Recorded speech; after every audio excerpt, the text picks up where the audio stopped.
में कानून बनने के 4 साल बाद आखिरकार नागरिकता संशोधन कानून यानी CAA पूरे देश में लागू कर दिया गया है।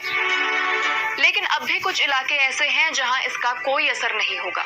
वो इलाके कौन से हैं और यहाँ CAA क्यों लागू नहीं होगा, जानेंगे स्पॉटलाइट में। सिटीजन अमेंडमेंट एक्ट यानी CAA के तहत पाकिस्तान, बांग्लादेश और अफगानिस्तान से 31 दिसंबर 2014 के पहले भारत आए गैर मुस्लिम माइनॉरिटीज, जिसमें हिंदू, जैन, ईसाई, सिख, बौद्ध और पारसी शामिल हैं, उन्हें भारतीय नागरिकता दी जाएगी। पूरे देश में CAA लागू करने का नोटिफिकेशन जारी कर दिया गया है, फिर भी कुछ इलाके ऐसे हैं जहां इसका असर नहीं होगा।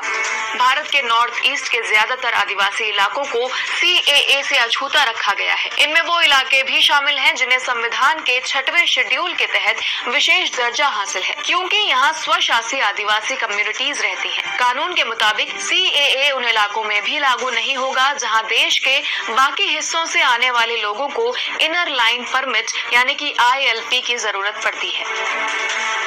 यानी इन क्षेत्रों में पाकिस्तान, अफगानिस्तान, बांग्लादेश से आए लोगों को भारतीय नागरिकता नहीं दी जाएगी।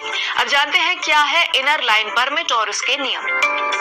इनर लाइन परमिट एक ऑफिशियल ट्रैवल डॉक्यूमेंट है जो संबंधित राज्य सरकार जारी करती है। इस डॉक्यूमेंट की बदौलत भारतीय नागरिक एक तय वक्त के लिए संरक्षित क्षेत्र में रह सकते हैं। इसके आवेदन के लिए वीजा डिटेल्स, 2 फोटो और पासपोर्ट की फोटोकॉपी की जरूरत होती है।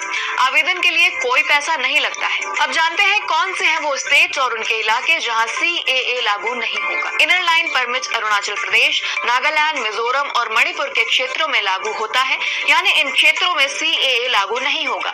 इसके अलावा असम के कार्बी आंगलोंग, दिला हसाओ और बोडोलैंड टेरिटोरियल काउंसिल क्षेत्र, मेघालय के गारो हिल्स और त्रिपुरा के कुछ आदिवासी क्षेत्र 6वें शेड्यूल के तहत आते हैं, इसीलिए यहाँ भी CAA लागू नहीं होगा। अब जानते हैं CAA के तहत भारतीय नागरिकता लेने के लिए क्या है नियम और शर्तें। एप्लीकेंट्स के पास स्थानीय मान्यता प्राप्त सामुदायिक संस्था से जारी किया गया सर्टिफिकेट होना चाहिए जो ये प्रूव करे कि वो CAA के तहत नागरिकता के योग्य है और आगे भी वही धर्म अपनाने वाले हैं।